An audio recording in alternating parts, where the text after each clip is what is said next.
Hello, everyone, and welcome to Soul Talk. This is our first episode, and we're very excited. This is an opportunity for you to just be part of a soul chat with soul sisters, coming together on topics that are really coming alive within our fields and feel really like they're inviting us to share them with the collective. And every time the three of us get together, the wisdom just deepens and deepens and expands, and it's just very yummy goodness. So we're going to share that with you. So who's here? Jenna Greengold is here. She's the conscious alchemist. I have coined this term that she's the conscious alchemist. We can talk about what that means at another date if you want. And Nino Perez is a walking orgasm. This is my definition of her because everything that comes out of her mouth feels like an orgasm. So I've decided that this is her title. So we're going to go with that for now. And today we're going to talk about devotion. And I want you to really give yourself some space and time to receive this conversation today. Don't worry so much about getting into your head and getting into conscious understanding. I want you to really feel into what comes through. And there are going to be truth bombs that are going to be dropped by every single one of us, because that's what happens when we get together. And I want you to jot them down or just pause and allow yourself to be with it, soak it in, integrate it, and feel into it. Okay. All right. So let's start with what devotion means to us. So who wants to start talking about what devotion means to you? Go ahead, Nino. I was just about to say, let's go, Nino. I was gonna say, Joan, do you want me to go first? No. Oh, so a couple of months ago, I did an exercise on writing out what devotion meant for me. And interestingly, what came for me was just this deep return. A deep return to authenticity, a deep return to just continuing on. No matter what it looks like, no matter if it's today I do nothing, or if it's today I do everything. And that came up for me a lot because I was struggling with dedication. And dedication felt very masculine, very doing, very straining. And devotion is that soft return to just being authentic. And it's a deep vow. It's not a vow to do anything, but a vow to be. And so that for me is what devotion is. That's hot, Nino. I love you. I like that. And what came forward for me as you were talking is like, yeah, it's like a love of self, a deep love of self, because that's love of source and devotion to source. Loyalty to self is devotion to source. Mm. Well, that's yummy. And I think that what comes forward for me, shockingly, is the sensation of devotion, right? Because I can come to like everything you guys said, I'm like, ooh, yum, delicious, yes. Like this soft return. When you said that, like a soft return, because I think, when I think about it with the mind, the first thing that comes up is like commitment, right? Like that dedication word that you were talking about, right? It's like, yeah, it feels like commitment. Like, okay, well, I am going to dedicate myself to. And there's a rigidity and a should and a have to and a pressure that kind of comes up in my field around that. And so I think that for me, whenever I'm looking into what is the meaning that I make of something or that I understand, I really tune into the body and I feel into what devotion feels like. And to me, devotion feels like profound presence, right? It feels like a profound presence with whatever, like with what's coming up within my physical body, with what's in my emotional field, with what's in my field, with what source desires to offer, with what it's also a devotion to humanity when I'm just in profound presence, because it's a devotion to receiving what humanity is currently offering me in my field, because that's also from source. Right. And so I think that, yes, you can get into this sensation of like, what does that actually feel like in your body? And I guess for me, it really lives in my sacral space. I feel like devotion kind of lives in my sacral space, which for those of you who don't know is like the womb space, just below the belly button. And yeah, it just kind of feels like like a place where I'm housed. It makes me think of that, that deep love of self that you were talking about, Jenna, where it's just like, it's a place where I can kind of snuggle up. Like that's where the inner child is. Like it's a place where I can snuggle up, and it's that snuggling up feeling that the sacral is also the space for belonging, right? And connection to other people and feeling received by our community, being in community.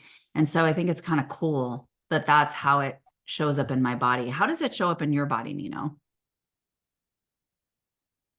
Yeah, for me, definitely the sacral, but going into the heart. It's a very fluid, um, flowing texture. And I say flowing because it's allowing to lean in, allowing to lean back. It's that softness of I'm here no matter what. And so it feels almost like little kids blowing bubbles in the springtime and you see all the dandelion fluff flying, all of the love and the passion that we have going outwards, but also it bringing great joy. And that's what devotion feels like inside my body, like an eternal springtime. Ladies, those faces. That's your walking orgasm title. Yeah, we like you. It feels like an opening, right? That's the way you describe it. I love that you brought joy into it. It like that like chokes me up when you say that, because it just, I think that that's a really cool texture that you brought in, that devotion can feel really sincere, right? It can feel like really serious. That it's that which is still the energy of that dedication word, even if the dedication word isn't there, right? And so it can still feel like that. But I love that you brought up that texture of just like it's an opening, it's a freedom as well. That there can be freedom in our devotion. There can be like, it's like a celebration, almost like an opening into more of us. Ooh, I like that. Thank you. Yeah. It's its own frequency. All those things are born of devotion. It feels like heat to me in my body because it feels like momentum. Because when you remain in devotion, it moves you. I mean, you don't move when you're not devoted to shit, right? Like you're just gonna be like in stasis, like, eh. But but when you're devoted to something, even if it's something small, even if we're not talking about a source point itself, you still move.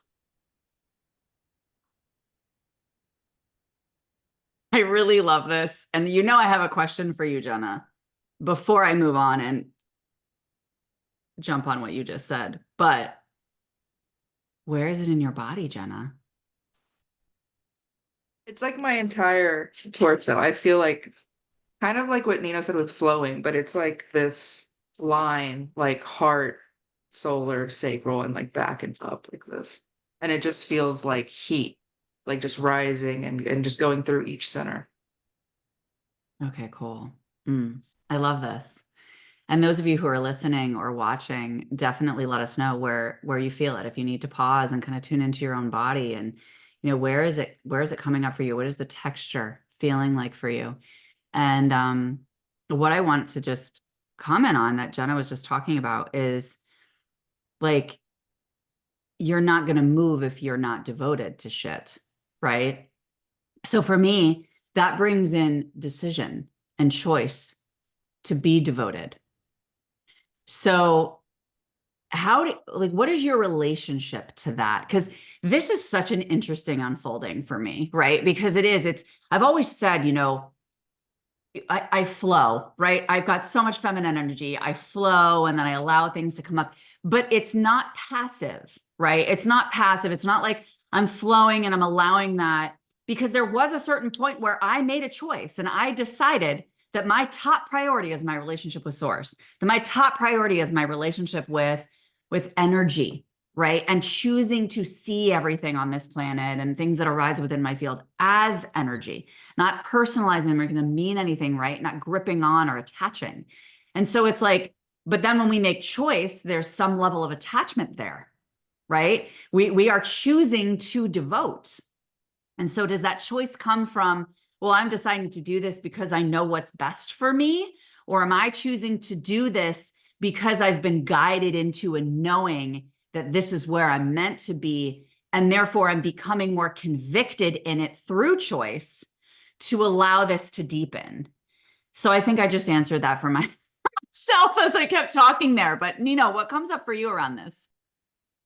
Oh, I was hoping you'd start with Jenna. Because I'm still processing. Yeah, let's do it. Jenna, you're on deck. Well, no, she's on deck. You're up.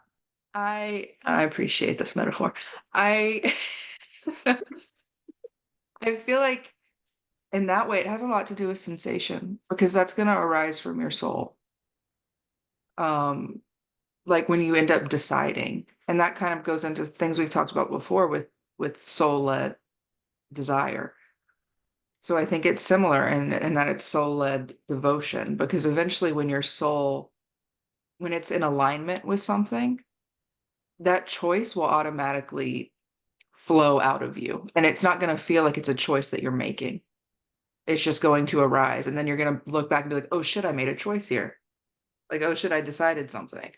And then you can keep returning to that if you choose to do so, at any given moment in presence. But I think that a lot of the time when you're having to consciously choose something, you have to kind of, I don't know, I'm trying to think about how I want to say this with devotion, because it's like when you flow into devotion, it's easier to stay within it. It's easier to feel that heat. It's easier to create. It's easier to move. But when when there's trying energy, when you're trying to force yourself into a devoted space, then that's when you have to kind of return to the soul and return to, is this truly devotion? Is this something I really want? Yeah, I think what you're saying, what it feels like to me is like, which is really cool, is that your energy is deciding. Right. It's almost like your soul has been in alignment, and then you've realized, oh shit, I decided something. And the reason you have that recognition is because of your attunement to your own subtle energy. Right. Mhm. And because you're in attunement and you've taken responsibility for being in attunement with your subtle energy, you then have the awareness of when something is chosen. And I think it's important to also note that this depends on where you are in your journey, because I think earlier on in the spiritual path or learning about your energy, you don't have as much of an understanding of the subtle nuances and shifts and awarenesses within your field. And so it does feel more like a conscious decision. I know this was a shift that you had, Jenna, where it was like, Oh, absolutely. I don't want to decide with my mind anymore. I don't want to Mhm. decide with my nervous system even, right? I want Mhm. to allow decision to arrive to me so that and then I'm in recognition of the decision that's been made by my field. I think that's really cool. Mhm. Nino, are you done processing? Yes. And I like that you guys both brought up the conscious choosing versus the energetic soul-led choosing. That's the part that I was processing. Because early on in my practice and in my own understanding of what devotion was, I did see it as something that I had to force myself to do initially. But it's that Mhm. showing up, it's reframing what showing up looks like. Because when you're using your mind, you think showing up is that trying energy. It feels um, like if you don't show up to 100%, that it's equating to not showing up at all. And devotion is so different. Devotion is, I'm here. I'm here at my worst and know it's enough. I'm here at my best and know that it's enough as well. Right? It's detaching from all the judgment and all of the definitions that we've been given of what dedication means, what making a choice means. You feel like before devotion was this conscious, rigid, I have to do this. And now it's I get to do this. And it feels good and my body feels like it's um kind of like melting into the action. You're melting into action rather than pumping and forcing into an action. And that's the way that I sense the difference of, am I doing this out of devotion, or am I doing this because I think it's what I should be doing? Mhm. And I think that's where a lot of the pressure comes in, right? And that's a lot of it has to do with 3D space because Mhm. we'll put devotion into certain containers within the 3D rather than just allowing it to flow through all of them and letting them meet those containers or create the containers themselves. I really, really love that you brought that up, because I think that's exactly what was coming up for me, was this concept of like, it's similar to what Nino said at the beginning, where devotion is really like a being, a becoming. And in that, then your devotion extends wherever you are. Like, it's not like, well, I'm devoted to you and I'm devoted to this and I'm devoted to that. Those are the containers you're talking about, Jenna, right? Instead, it's like, no, I'm just a deeply devoted being. I am a devotional being. And in that, um, that profound presence, as I defined it, right, for myself, which is like, no matter where I am devoted, and that's kind of cool, because it's almost like, feels like a value system, right? It almost feels like a value system, like a foundation to rest in, and an embodiment. And it's really cool, because I actually just did a module for Akashic immersion around, you're finding your Akashic home in other dimensions and really anchoring your Akashic home within the body, and I think that it brings up this flow and this sensation of what you were talking about, Nino, that we get to be in this space of, I am my walking Akashic record. I am walking devotion. I am this resonance all the time. And in addition to that, there's times that I choose to go into sacred devotional practices that are separate from me being devotion, but still allow me to invite a deeper immersion in sacred space, where I get to soak in deeper codes of whatever, of devotion, whatever devotion is coming up in my field. And so I loved that, because you guys kind of both touched on that, where it was like, there's these containers of, yeah, we have sacred ritual where it's like, okay, I'm going to go into a place of devotion, which still exists, even if you embody it as a resonance, right?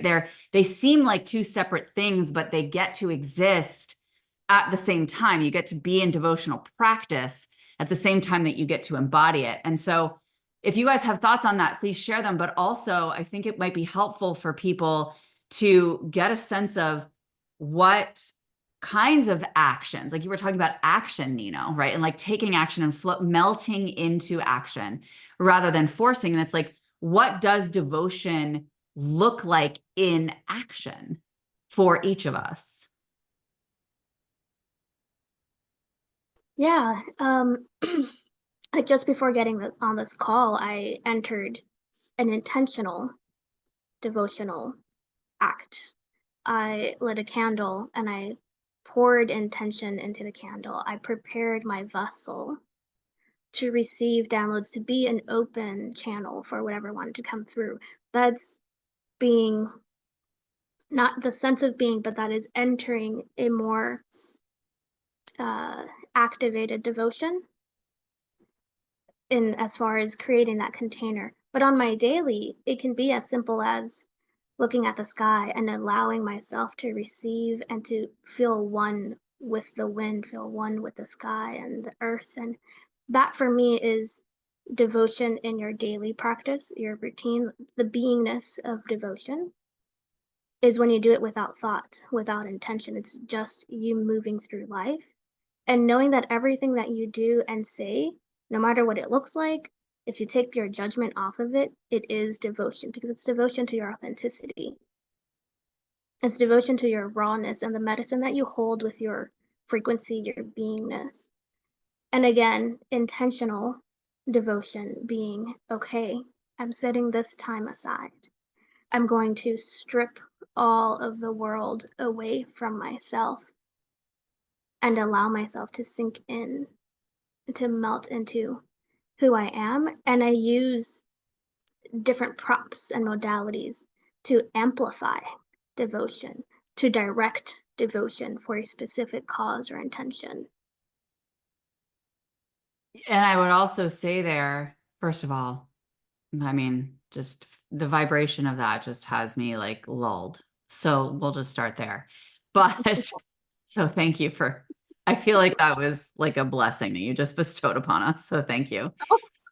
And I also just want to say that I think that, using the tools and coming into like putting the devotion into some kind of container, whether it's ritual, whatever, is also a very sacred way that we're revering our choice to be human, right? And bringing it into earthly container at the same time that we're saying, like I say when I'm in practice, may there be none of me and all of you. That doesn't mean I'm casting my human aside. That doesn't mean I'm negating, right, my human, but it's creating a sacred space where like any agenda, any edges get to go away and bringing the infinite into 3D container to let it work its magic in its own way, right? So yeah, that was really beautiful.